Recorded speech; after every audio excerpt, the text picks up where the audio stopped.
안녕하세요 사랑하는 구독자 여러분, 오늘은 태경아 약먹자의 15번째 시간입니다. 오늘의 주제는 바로 인공 눈물이고요. 대한민국 성인의 75%가 앓고 있을 정도로 굉장히 대중적이고 환경의 영향을 많이 받기 때문에 완치라는 개념이 없어서 더욱더 문제라고 할 수가 있는데요. 우선 가장 많은 분들이 궁금해하실 만한 내용이 인공 눈물을 오래 쓰게 되면 내성이 생긴다든지 눈물량이 오히려 줄어서 안구건조증이 심해진다든지 하는 부작용이 있느냐인데요. 정답은 아니오입니다. 장기간 사용한다고 해서 특별히 발생하는 부작용은 없을 뿐만 아니라 우리가 일반적으로 알고 있는 방부제가 들어있지 않은 일회용 인공 눈물의 경우에는 눈이 건조함을 느끼기 전에 미리미리 사용하는 것을 권장합니다. 그 다음으로는 우리가 인공 눈물을 구매할 때 처방전을 가지고 병원에서 구입하시는 경우가 있고요. 처방전이 없이 약국에서 구매하시는 경우가 있는데 이 둘의 차이가 있는가, 그리고 있다면 어떤 점이 차이가 있는지에 대해서 한번 알아볼 텐데요. 간혹 가다가 편의점에서도 인공 눈물 파는 거 아니에요? 저 본 거 같은데? 라고 하시는 분들도 계신데, 편의점에서 파는 것은 콘택트 렌즈 수분제지 인공 눈물이 아닙니다. 눈에 쓰는 게 아니라 렌즈에 사용하는 제품이기 때문에 당장에 눈에 사용하셨다고 하더라도 큰 문제가 생기진 않겠지만 굳이 그걸 눈에 사용하실 필요는 전혀 없겠죠. 인공 눈물은 일반 의약품으로 분류가 되어 있기 때문에 약국에서만 구매를 하실 수가 있고요. 편의점이라든지 마트, 안경점에서 판매를 하고 있는 거는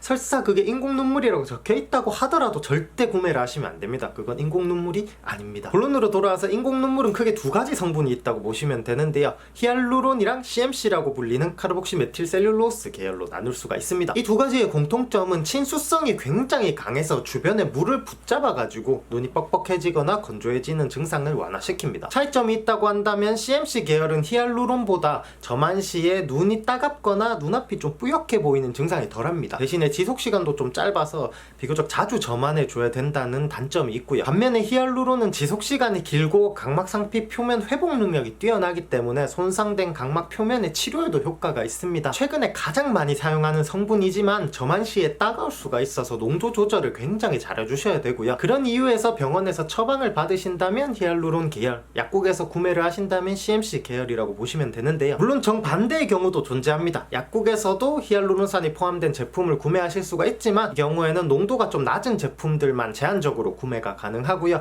병원에서도 CMC 계열의 인공 눈물을 처방을 받으실 수가 있습니다. 제품은 똑같지만 아무래도 보험 처리가 되기 때문에 가격은 좀 저렴하겠죠. 대신에 진료비가 나온다라는 거. 둘 중에 뭐가 더 나은 거냐라고 물어보신다면 두 성분 모두 다 이제 가벼운 안구 건조증에서 눈에 수분을 보충하는 용도로 쓰는 거기 때문에 보습 작용에서는 차이가 거의 없습니다. 다만 인공 눈물을 넣는 것 자체가 치료의 개념이라고는 볼 수가 없기 때문에 증상이 계속 되신다면 안과를 방문하셔서 치료를 받아보시는 것이 좋습니다 정도로 정리할 수가 있겠네요. 약국에서 구입하실 수 있는 인공 눈물의 종류는 아마 다 아실 텐데요. 방부제가 들어있는 이렇게 통에 있는 제품이 있고요. 방부제가 없는 낮게 포장된 제품, 이렇게 두 가지로 크게 나눌 수가 있습니다. 방부제가 들어있는 대신에 비교적 오래 사용이 가능하고 방부제가 없는 대신에 일회용으로 사용하는 건데요. 약국에 오시는 분들이 대부분이 굳이 방부제가 있는 걸 사용하시진 않는 것 같아요. 무방부제라고 해서 가격이 그렇게 크게 차이가 나는 것도 아니고 아무래도 눈에 직접 작용하는 거다 보니까 저도 항상 무방부제를 사용하고 있는데요. 특히나 요즘에는 렌즈를 끼고 사용하시는 분들이 굉장히 많은데 이런 경우에 방부제가 있는 걸 사용하시게 되면은 방부제가 침착이 될 수가 있어요. 그렇기 때문에 가급적이면 방부제가 없는 것을 사용하시길 권장드리고요. 렌즈를 끼고 인공 눈물을 사용하시게 되면 인공 눈물이 마르면서 렌즈랑 각막을 더 밀착시키게 됩니다. 그렇게 되면 나중에 렌즈를 빼실 때 각막이 손상될 수가 있어서 그 점도 유의하셔야 합니다. 무방부제는 말 그대로 방부제가 없는 제품이기 때문에 뜯는 순간에 오염의 가능성이 존재합니다. 한번 뜯은 제품은 재사용하지 않고 폐기하는 것을 원칙으로 하고 있고요. 가끔가다 쓰시는 분들을 보면은 사용을 하시고 나서 뚜껑을 닫아서 그걸 다음에 또 쓰시는 분들도 계시더라고요. 그럴 거면 방부제 있는 걸 사지 왜 없는 걸 샀을까 싶은 생각도 하긴 했는데,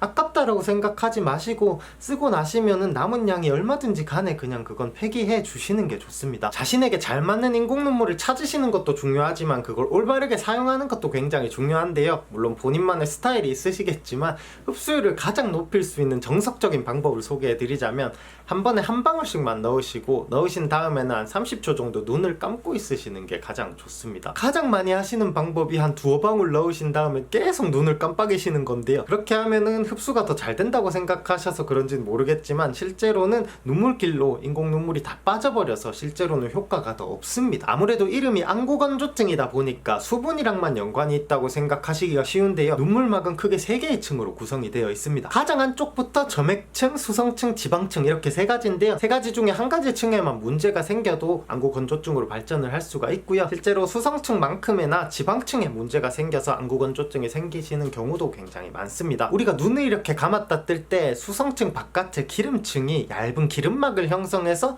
물이 빠져나가지 않게끔 촉촉하게 유지해주는 역할을 하는데, 이 기름층에 문제가 생긴다면 이 안쪽에 물을 제대로 지켜줄 수가 없겠죠. 지방층에 문제가 생긴 경우에는 눈물이 막 흐르거나 찌르는 듯한 통증이 있는 것이 특징인데요.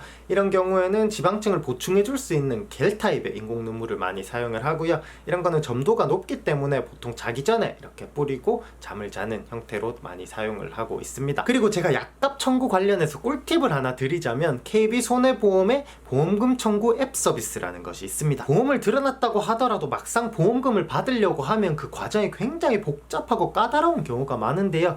KB손해보험은 어플을 활용해서 간단하게 약값을 돌려받을 수가 있습니다. 휴대폰을 이용해서 가장 먼저 KB손해보험 보험금 청구 앱을 실행시켜 주시고요.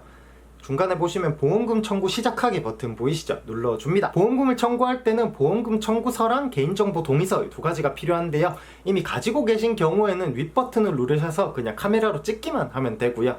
그게 없으신 경우에는 아래 버튼을 누르셔서 직접 작성을 하실 수도 있습니다. 저 같은 경우에는 윗 버튼을 눌러서 제 이름이랑 휴대전화 번호를 입력을 하고요. 이렇게 양식 다운로드 버튼을 누르시면 이메일이나 팩스로 바로 양식을 받으실 수도 있고요. 작성을 하신 다음에 이렇게 플러스 버튼을 누르셔서 촬영으로 바로 양식을 촬영하시거나 갤러리 안에 넣어서 첨부를 하신 다음에 약값 영수증만 사진으로 보내신다면 정말 간단하게 약값을 돌려받으실 수가 있습니다. 정말 간단하죠? 네, 여러분, 오늘은 인공 눈물과 안구 건조증에 대해서 알아보는 시간을 가졌고요. 오늘 이 동영상이 눈 관련 문제로 고민하시는 분들께 많은 도움이 되었으면 좋겠고요. 약을 잘 알아야 건강을 잘 아니까 KB손해보험이 알려드릴게요.